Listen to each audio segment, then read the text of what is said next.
Good morning, good afternoon, and good evening, everybody, whatever part of the world you're currently watching our video blog as well as listening to our faceconomics podcast. We are now on Apple Music.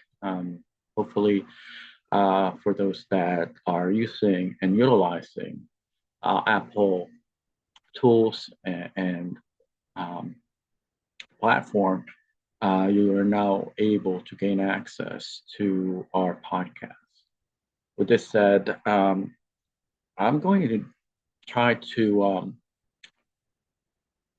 shoot five birds with one stone on this podcast and video blog by incorporating my year-end review um, material as well as my opinion on various current events issues that are currently taking place in Europe. As most of you are familiar of, my background is in emerging and frontier markets of Central and Eastern Europe. I've formerly served in the U.S. Peace Corps in that part of the world, and I have kept in touch and continued to pay attention to current events in the region. With that said, I'm definitely not just trying to, spotlight that part of the world. I'm just simply considering some of the market disruptions pertaining to how the world community will be affected by what's going on in the markets of Europe. So, as the Face Economics platform is typically engaged in uh, the utilization of the social media platform and economic development worldwide, I want to make sure that um, I am consistent with our charge, mission, and objective. So, with that said, um, as most of you have probably heard that Germany have recently um, dissolved their parliament.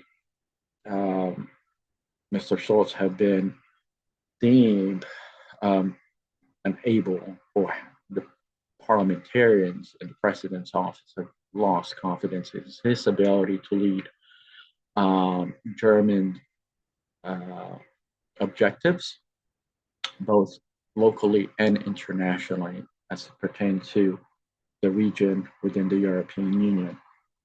And it's starting to prove that um, Germans, the citizens of Germany, have gotten very tired and overall dissatisfied with the current state of affairs in Europe, um, and their overall participation in the war in Ukraine. That's been an ongoing issue since 2022. But if you really dig deep and drill down on the overall state of affairs between Russia and Ukraine, the conflict actually manifested all the way back in 2014 during the Maidan Revolution that was basically instigated by nefarious and very corrupt characters within Ukraine. So, with that said, all these conditions manifested itself as it pertained to the war long before 2022. They actually receive the Ukrainians receive a heads up and a warning from the Russians back in 2021 when the Russians basically informed the Zelensky government that they would have to stop attacking the referendum territories that territories that sided with the Russians back in 2014 during the referendum. Um, Unfortunately, the Ukrainians didn't take the warning seriously, and it still seems to be the case still to this day, that they're ignoring, warnings after warnings from the Russians, that they would attack back in 2021, which they actually, stayed put. They didn't do anything in terms of invasion up until 2022. So they gave the Ukrainians ample time to prepare and de-escalate the situation. But that didn't happen. Instead, the Ukrainians signed uh, an edict stating that they're not going to engage in any form of negotiations with the Russians. Instead of de-escalating the situation, Boris Johnson went over to Ukraine and instructed the Ukrainians not to engage on any form of, negotiation procedure with the Russians. And the European Union and many European leaders were well aware of the fact that the Russians wanted to escalate the situation by having, you know, some sort of the escalation procedure, which they've even engaged in Turkey, in Istanbul, Turkey. And, unfortunately, the Ukrainians decided to keep on, militarily engaging the Russian Federation, which just consists of professional soldiers, well-trained professional soldiers, and much larger than Ukraine's capacity military-wise to engage in a military battle. Imagine fighting a professional, group of well-trained soldiers, and you're putting out, your citizens to fight professional combat trained soldiers that have been being trained for years and years.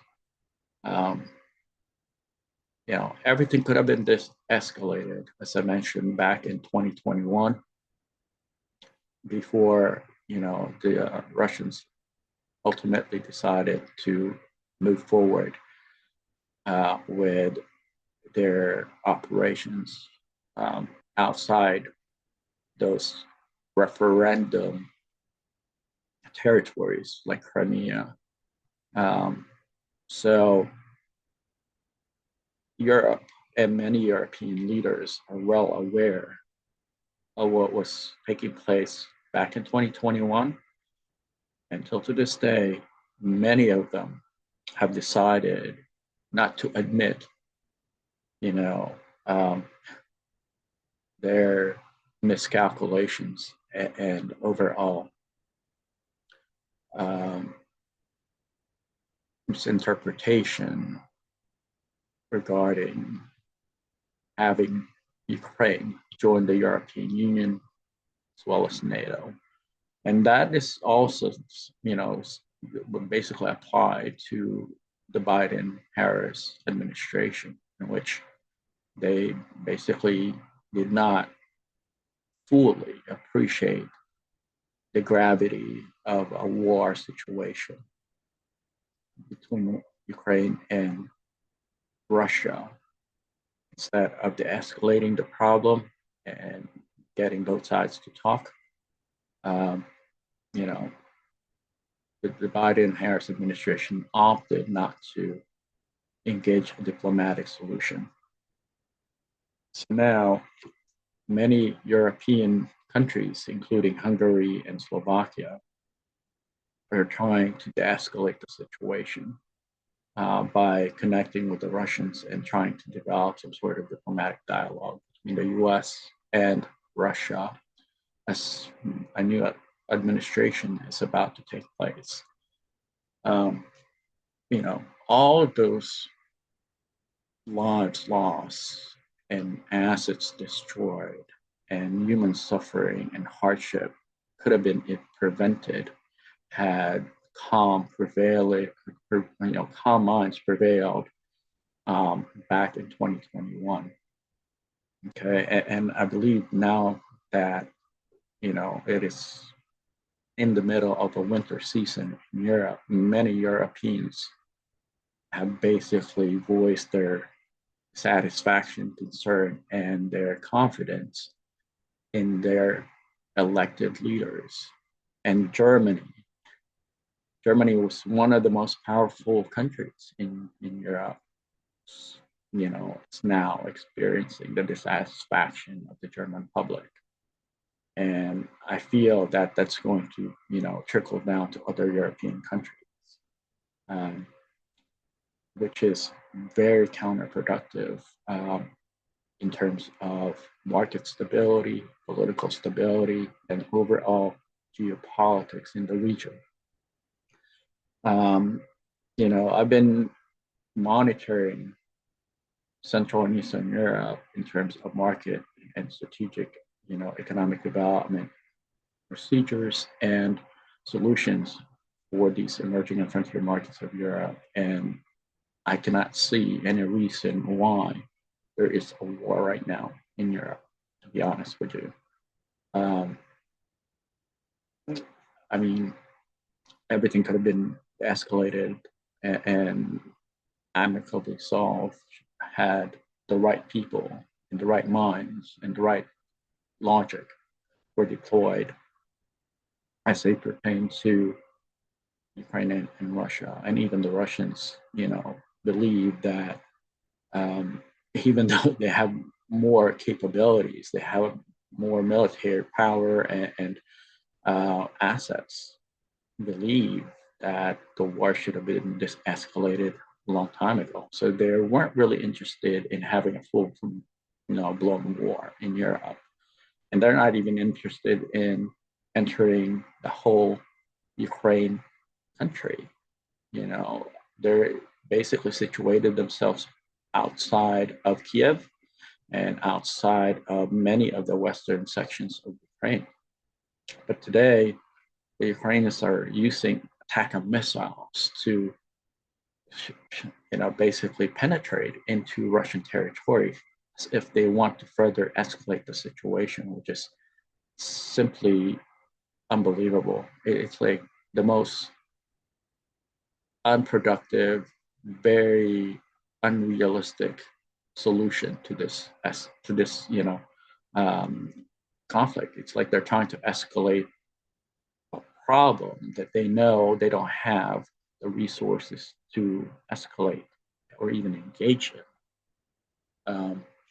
I hear a lot of talking points and various commentators online that is now you know waking up basically and giving a voice to the Russian side of the conflict, because for the longest time, yeah, here in the West, here in America especially, we are not given the privilege or even the respect by our national news and even our government to really understand the conflict that we're supporting with our US taxes, our dollars. So imagine if all this money were to be used in economic development to, you know, basically support the market here in America, and even use some of those money and funds to help support those countries like Ukraine instead of them engaging in a war conflict. Okay, there are so many ways and levels to develop a country and solve pressing issues in a society worldwide. I mean, I've been in the business of market development, okay, ever since I was in college. Okay, I studied international trade and commercial development, economics, finance, and accounting. There are so many ways to solve economic conditions that are negative. And war in today's reality in the year 2024 is definitely, the solution of those that aren't able to engage their brain capacity. I mean, if we have blockchain technology, we have artificial intelligence, we have Internet of Things, all sorts of modern technology tools to basically to be able to utilize social media in order to create, various form of stimulus to increase capacity building in the marketplace.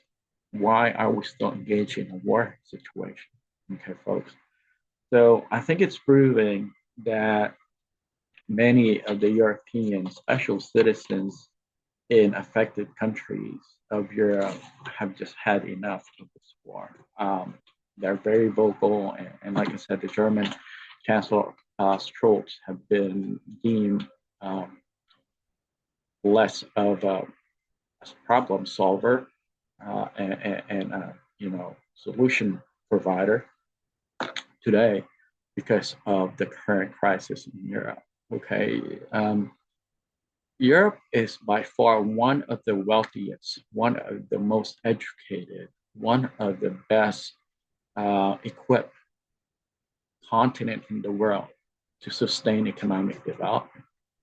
Okay, why do they even have a war? It's not like they're, financially struggling or don't have a way to develop their capacity, given that they live and are in a region that is wealthy, you know. So again, I think the confidence in many of the European leaders throughout Europe is fast eroding. Their markets dwindling capacity, becoming very unattractive to investors. Their trade and various industries are basically stagnating because they can't move their products, and for the most part, their staple services are being disrupted because of this war. So my name again is Al Mina. I'm the concept author of Face Economics, the utilization of the social media platform in economic development. Thank you for joining me. I appreciate your time. And again, I want to kind of, key in on certain issues in Europe that is just stabilizing a lot of their market, activities. Mainly Ukraine is becoming not only the powder keg that is disrupting the markets of Europe, it's also becoming, a country that is increasingly promoting the destabilization of the region, okay, by using long-range missiles and trying to escalate the problem and conflict by shooting into Russian territory. Okay, I mean, it's just incomprehensible to understand the overall decision-making process of the people in Ukraine leading their overall engagement with the Russians that has far more better military soldiers that are professionally trained, that have had years of training experience in combat, and have more weaponry and the overall maturity of their engagement. Okay, if the Russians truly wanted to occupy Ukraine, they could have done it a long, long time ago. They had the capacity, they had the military manpower to march all the way into, the western territories of Ukraine. If that were their mission and objective, but it never really gotten to that point. They maintained their position throughout the couple of years that they've been in Ukraine engaged in this war. And they themselves wanted to de-escalate the war. Okay. And now that Putin and their senior foreign minister, Lavrov, emphasized that they are not interested in a full-fledged war with Europe. They simply don't want anybody attacking them, which is anybody, just like any other country on this planet. You don't want any other countries attacking your country so that you won't engage into a war conflict. But yet, why haven't we in the West heard of any of these sentiments up until now, years later? thousands of lives snuffed out, and markets destabilized. Okay, folks. So poor decision making of these European leaders is beyond me. I never really thought that they would want to have this kind of conflict to be prolonged in Europe, especially in the current state of affairs within their markets. It's just one of those things. Kind of scratch your head sometimes. You would think that these individuals, granted that they're at the age to have the right wisdom and maturity, as well as opportunity to actually resolve conflicts uh, pertaining to issues that can be easily solved amicably and escalated, had the will and resolve of the participants were to be encouraged. Yeah, so I still don't understand to this day how this war even happened. Um, Granted, I'm not, a military person. My background is in economic development, foreign affairs, finance, accounting, trade, commercial development, overall building countries, not destroying them. That's my subject matter expertise, or to build countries that help them incorporate capacity building into their markets. So with that said, let's kind of talk a little bit about current events that took place this year. I'm gonna piggyback off some about what's already been published online. I had time to put all this together, so I figured I'll just piggyback off what's already online. So on February 13th, the Republican George Santos was expelled in the House of Representatives back in December 2023 after an investigation for corruption charges vacating the New York 3rd Congressional District. It was due to the special election, Democrat by the name of Tom Sousa reclaimed his former seat against Republican Matthew Malassi Phillip, flipping the swing district and narrowing the margin of the Republican control in Congress. April 30th, special election was held in New York's 26th congressional district after Brian Higgins resigned to become president of Shea Performing Arts Center in Buffalo, New York.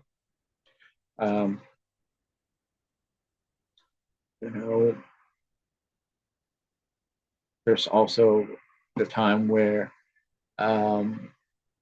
President Biden basically pardoned his son and bowed out of a race, the presidential race, and gave his position and support to Vice President Kamala Harris, who later lost to former President Donald Trump.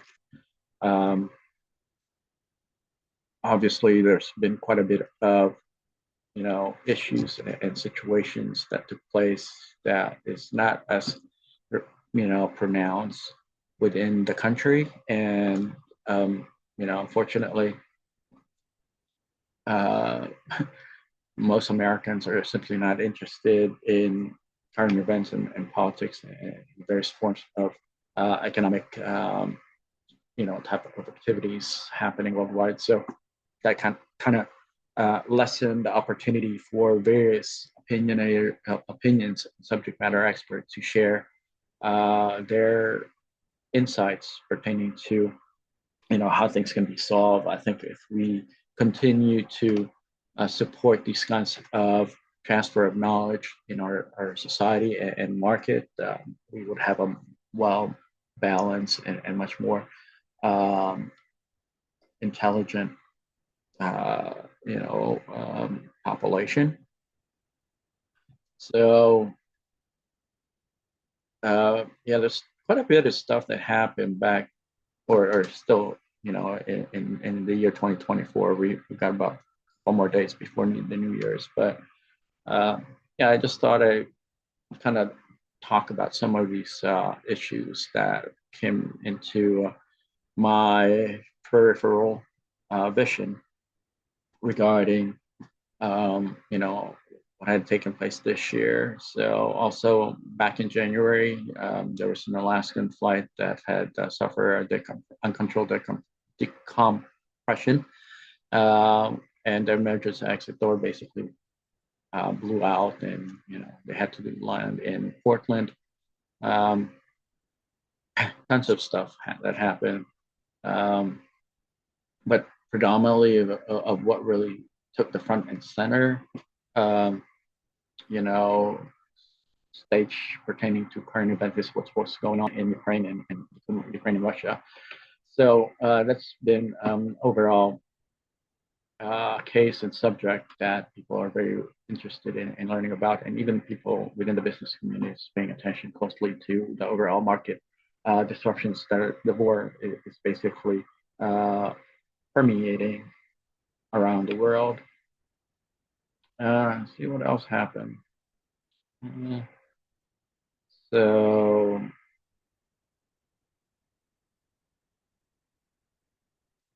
May, Florida, let's see, became the first state in the U.S. to ban cultured meat. So I guess they didn't want to, you know, um, paint or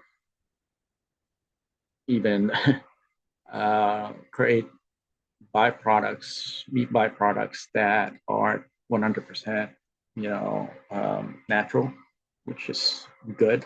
I mean, why would you want to have, genetically modified products anyway to eat? This is I realized that the market's way too big to supply the demand for natural meat products, but I'm pretty sure that there are other, ways to provide nutrition and that is valuable and beneficial to our population instead of modifying and making them all, genetically uh, developed and very unnatural and unhealthy for people.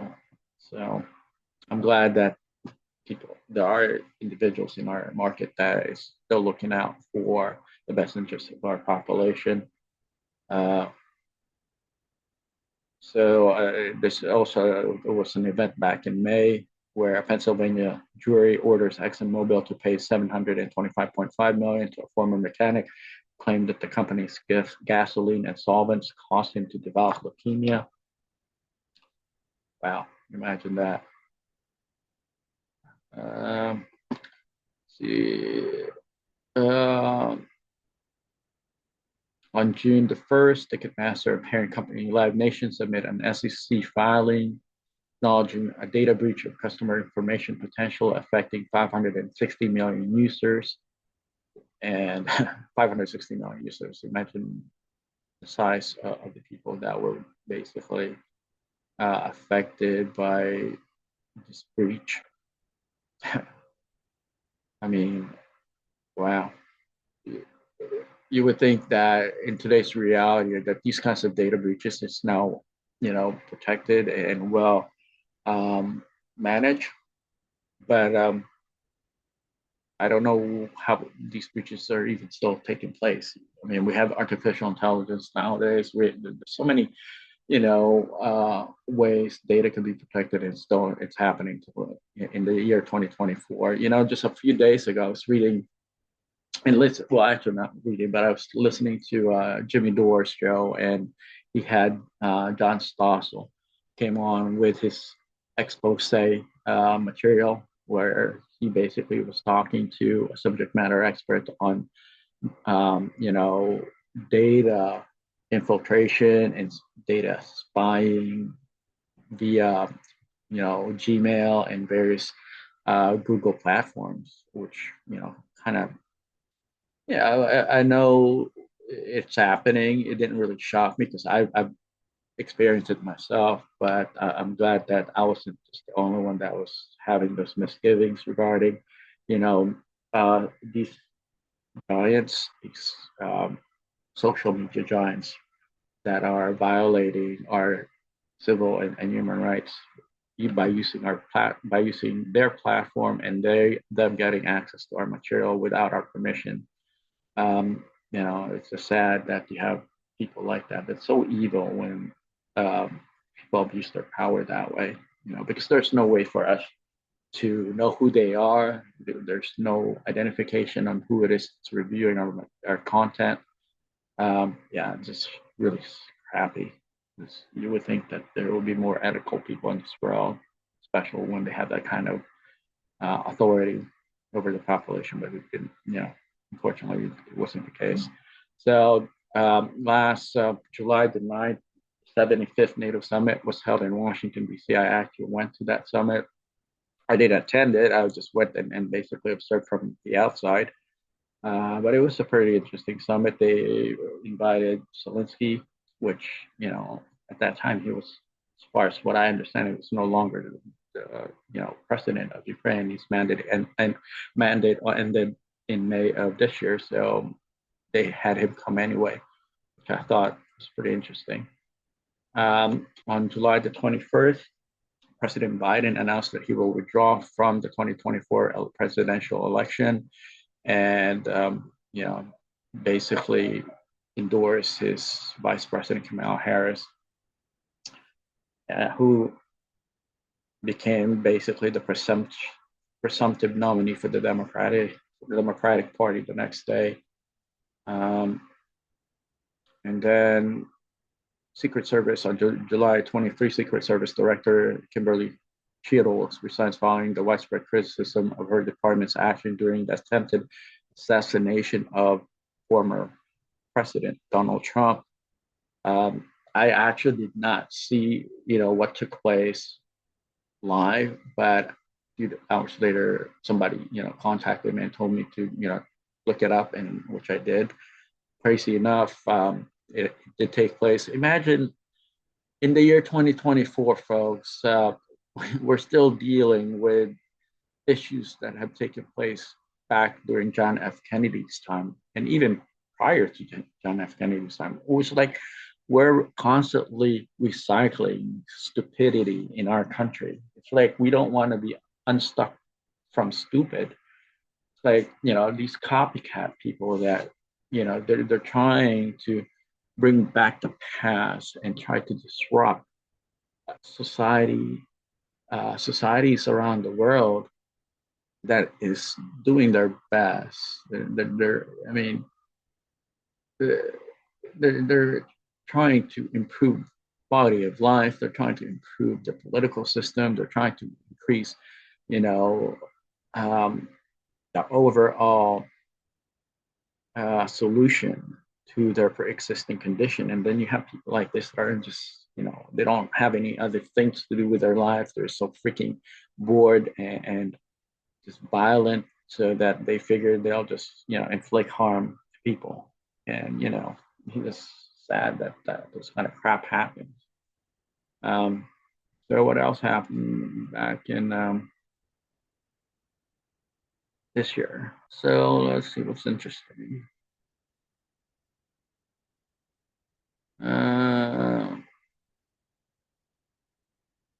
So in August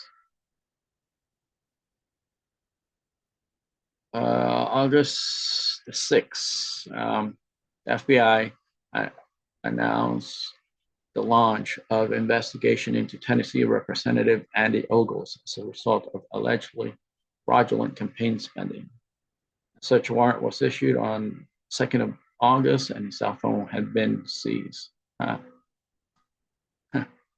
Fraudulent campaign spending. I wonder that wasn't the only time. I mean, there's quite a bit of fraudulent campaign spending that's been taking place throughout the years in America. I mean, I remember that one time the governor of Virginia, McDonald, was also basically sent to jail for illegally and fraudulently using campaign funds, and even his donors, gifts to him were a part of that. So it's very unfortunate. Let's see what else happened in August. So August the 19th to the 22nd, during the Democratic National Convention, Kamala Harris and Tim Walz were officially nominated as the party's choice for president and vice president by the Democratic Party. So that's that's the infinite wisdom of the party. Well, when you have the Democrat Party endorsed Kamala Harris, the vice president, who went on to a show with Stephen Colbert. Okay, the guy that was basically talking and marginalizing the Asian Pacific community when he had his cable show, the Colbert Nation, I think, Colbert Report, one of those two. And it was basically canceled, or I guess whatever happened, that they ended the show um, soon after that. You know, very unnecessary segment of his, show, where he didn't have to attack other people, especially the marginalized population of the country. I mean, the marginalized population of America, the Asia Pacific community, are already voiceless, powerless, and underrepresented. They have no power in America. It was actually created all the way back during the Chinese Exclusion Act, which was basically created to, you know, uh, discriminate and legally be prejudicial and racist towards the Chinese population back then. And, as many of you probably know, that Asians in general have been attacked and marginalized in America throughout the years. So that's just the reality of things. And unfortunately, the country, our our own government is not protecting the marginalized population. They're not providing relief, aid, or justice, not to this day. So, yeah. Oh, well. Hopefully things improve in the next few years. Um, on September of this year, Hunter Biden enters an offered plea to 9 federal counts, including tax evasion and filing false tax returns. Right. So he's been basically, doing a lot of very unethical and frankly, I don't even know if he really realized what he's doing were illegal. I mean, he's a lawyer, so I would imagine that he would know that what he was doing was illegal, but he went and did it anyway. So now, um, just recently, his dad tried to basically pardon him, and the Supreme Court and other politicians basically locked it off and said that that can be done and shouldn't be done. I mean, out in the open, who would do that? You would pardon your own son over so many people that requested assistance from your office. So that's like, nepotism. That's favoritism. Why would you want to engage in that kind of stupid stuff? Um, so on September the 10th, Trump and Harris debated for the very first time, hosted by ABC News at the National Constitution Center in Philadelphia. I actually met the director of the National Constitution Center when I attended a book, expo in Washington, D.C. He's a very nice guy. I'm glad that I got to talk to him and, shared some of my background knowledge with him. But yeah, so that's when it took place, September the 10th. The first debate between Trump and Harris, which wasn't really all that, you know, it didn't shake the ground, in my opinion. I'm not so impressed by some of the issues that they talked about. I wish I had been, but it seems to me that it was maybe more of a subject matter to those people that don't really want to utilize their brain capacity anyway. So, oh well. On September the 18th, Tupperware filed for bankruptcy. Tupperware, I remember them all the way back maybe 30 years ago. I mean, they were pretty popular back then. So now they're saying that their declining sales have prompted them to, file for bankruptcy. So sad. Yeah, you would think that the older a company gets, the better they become. Um, a market player, but fortunate they're not, struggling financially. But I guess those are market forces that everybody would have to deal with if you're in business. But yeah, so it's September the 18th for bankruptcy.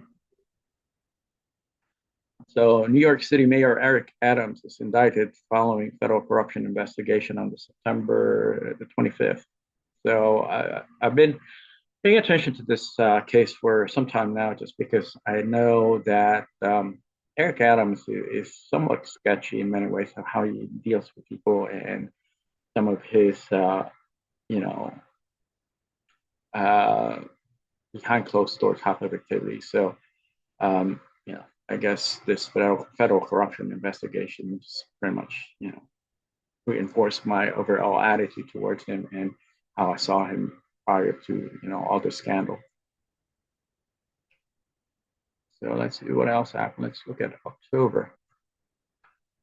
Oh yeah, this is one of the big ones within the trade community. So on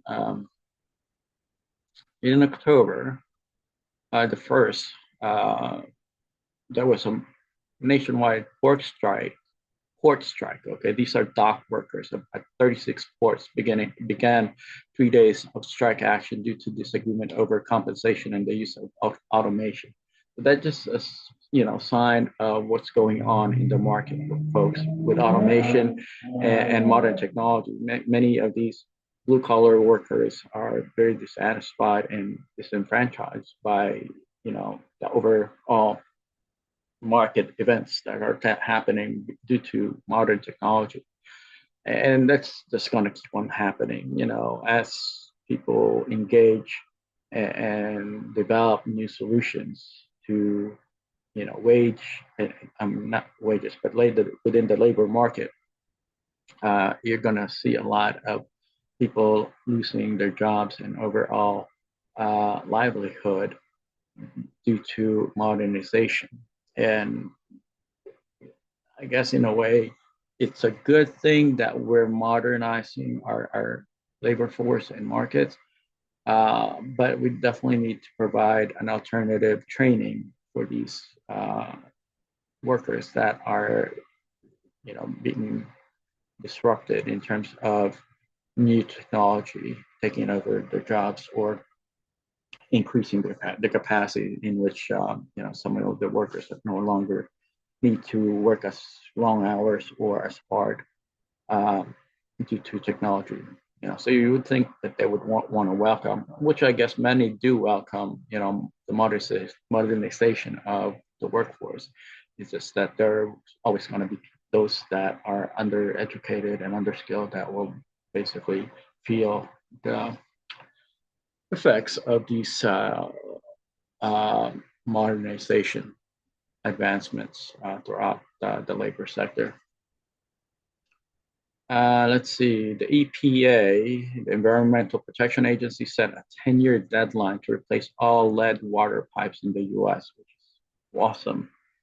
Yeah, the lead water pipes is definitely a disruptor. You can't drink out of your faucet without purifying the water. There's so many things happening, corrosion, um, pipes busting. I mean, my parents had a pipe burst and they ended up having to pay thousands of dollars, and water company didn't even want to help them. So yeah, I'm glad that this is now being improved. Let's see whatever else happened. October 30th, the Major League Baseball season, Los Angeles Dodgers won their eighth World Series title, defeating the New York Yankees 4 games to 1. So I guess a lot of the Yankee fans up there in New York are um, ecstatic.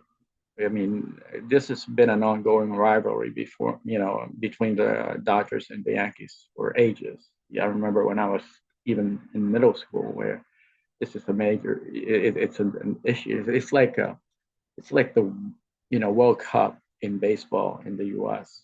This rivalry between the Dodgers and the Yankees. So yeah, it's an ongoing rivalry, obviously, here in up until October this year. All right. So November 1st, South Carolina executed a convicted murderer, Richard Bernie Moore, despite pleas from the judge, jury, pastor, prison staff, and his relatives to spare his life. That's so sad. Yeah, yeah. Don't want to comment further, but I just hope that these sorts of stuff doesn't have to happen anymore.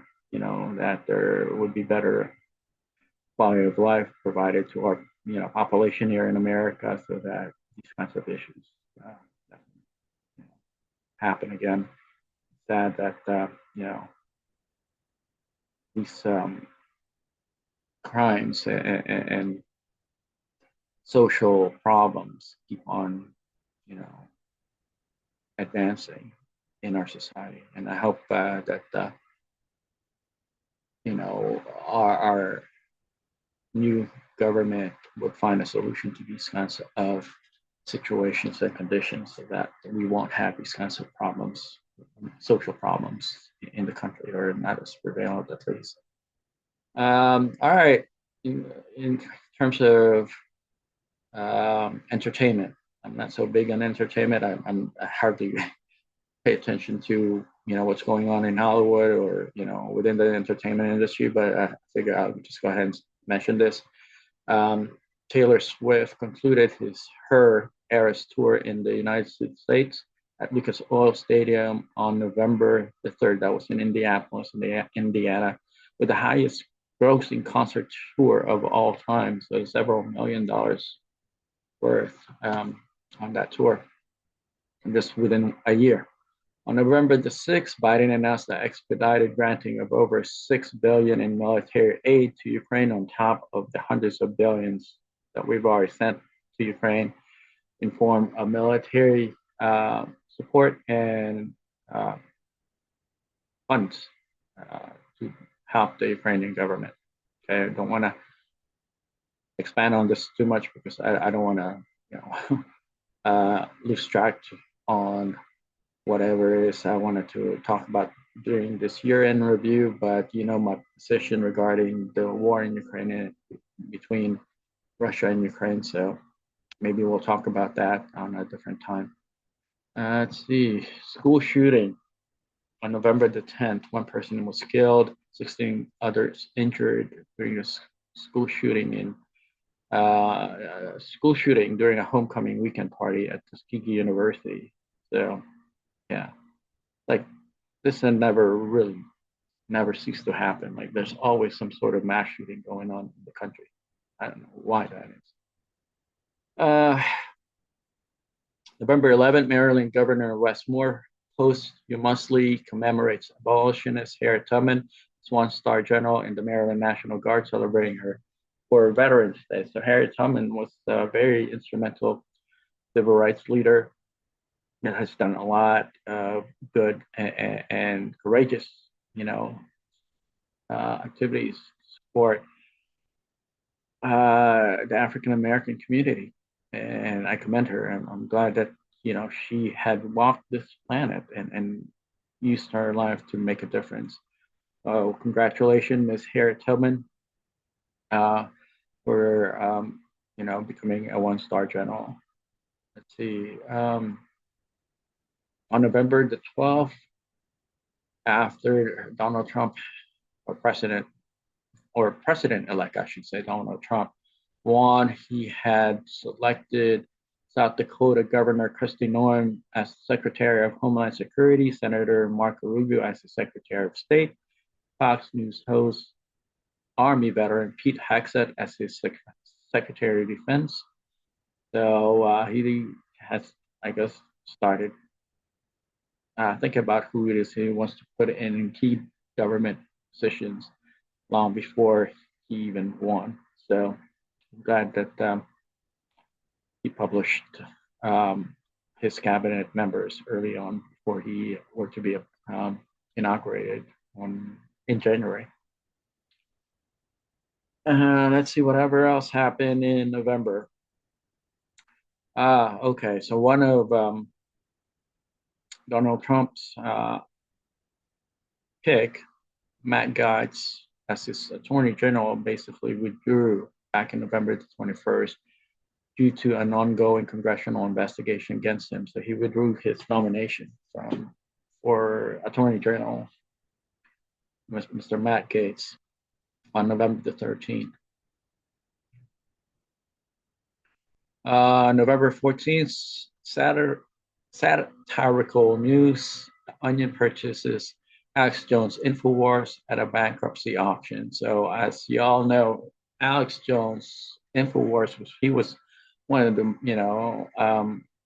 one of these talking heads that is somewhat found controversial by various institutions. I don't know if I find him controversial, to be honest, but his business basically went bankrupt, and so Onion, a satirist news site, they make fun of everybody. Basically, bought his business from an auction. I don't know. They're probably gonna try to dissect materials from his business and publish them on Onion. So who knows what will happen? Robert F. Kennedy was nominated as Secretary of Health and Human Services by Donald Trump, and Doug Burgum as the Secretary of Interior, former Congressman Doug Collins as the Secretary of Veterans Affairs. So there you go. That's Mr. Trump's building up his cabinet early on.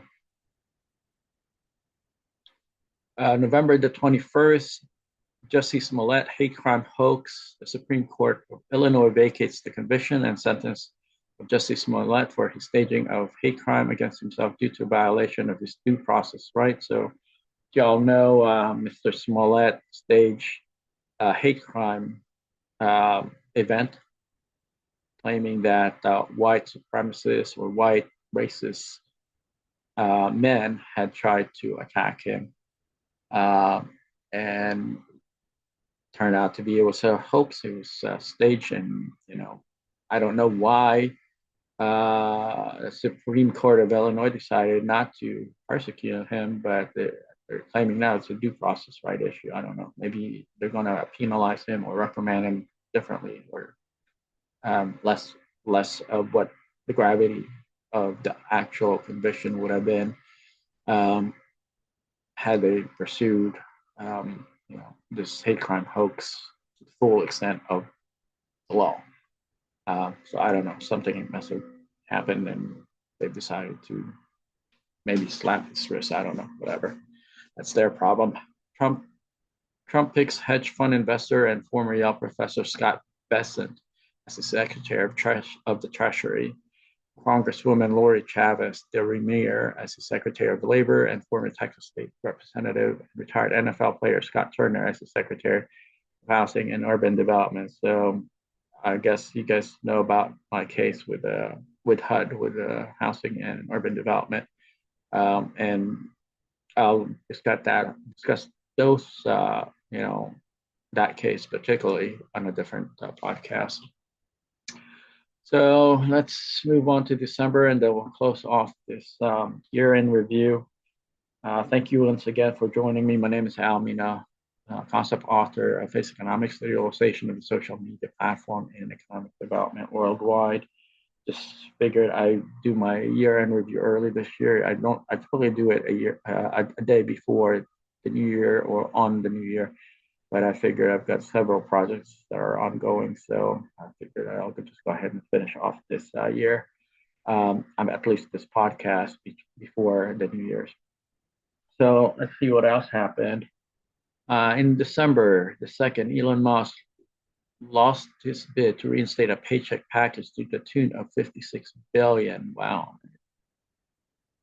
that's quite a bit. $56 billion. Don't really know what this the pay package program that he had tried to bid on, but he lost $56 billion on December the 2nd.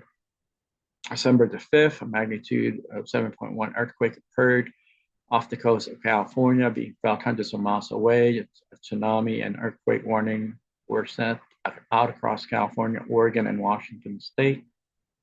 December the 9th, police arrested 26-year-old Luigi Maglione in connection with fatal shooting of healthcare CEO Brian Thompson in New York on December the 4th. Yeah, so that's pretty crazy. He basically assassinated CEO of an insurance, a healthcare insurance company. December the 12th, President Biden commutes a sentences of roughly 1,500 people who were released from prison and placed in home confinement during the coronavirus pandemic, and pardons 39 Americans convicted of nonviolent crimes, the largest single-day act of clemency in U.S. history. Clemency drew outrage for commuting the sentences of Mark Chaballarella and Michael Conahan for their role in the Kids for Cash scandal. The Kids for Cash scandal was pretty nasty, you know, and that took place several years ago. I don't really know the overall case and story behind it, but I know it was a nasty event. You know, kids were involved and they were basically taking in all sorts of liberties and exploiting them. Sad. Um, let's see. December the 13th, McKinsey and Company agrees to pay $650 million and enter deferred prosecution agreement with the Department of Justice to resolve criminal charges related to its advisory work for Purdue Pharma on increasing OxyContin sales, including conspiracy to misbrand a drug and obstruction of justice. So that was back on December 13th. Craziness. All right, so today's December the 28th, 11 p.m. So far, at least 15 people, including 3 firefighters, are injured when a train collides with a fire truck in Delray Beach, Florida. That happened today. There isn't anything else that I can share with you for the rest of our year in review. But with this said, I hope you all have a wonderful, blessed, prosperous new year. 2025 is going to be a rocking year for everyone. And I hope that you guys stay and be of assistance to those I need and promote justice worldwide. Uh, keep, keep building your capacity, you know, think outside the box, find a way to support those that are less fortunate. Just basically keep on building your who you are as a person. I appreciate your time. I know I'm not the typical or the traditional or conventional podcaster or video blogger. I just try to share whatever I feel like sharing. But like I said, thank you so much for your time. Feel free to like us, subscribe to our YouTube channel, like us on Facebook, Face Economics on Facebook. We're on various platforms now on locals, Space Economics locals, Apple Podcasts, BitChute, X, every possible social media platform. I think we engage and have joint force with those platforms to increase and amplify our reach.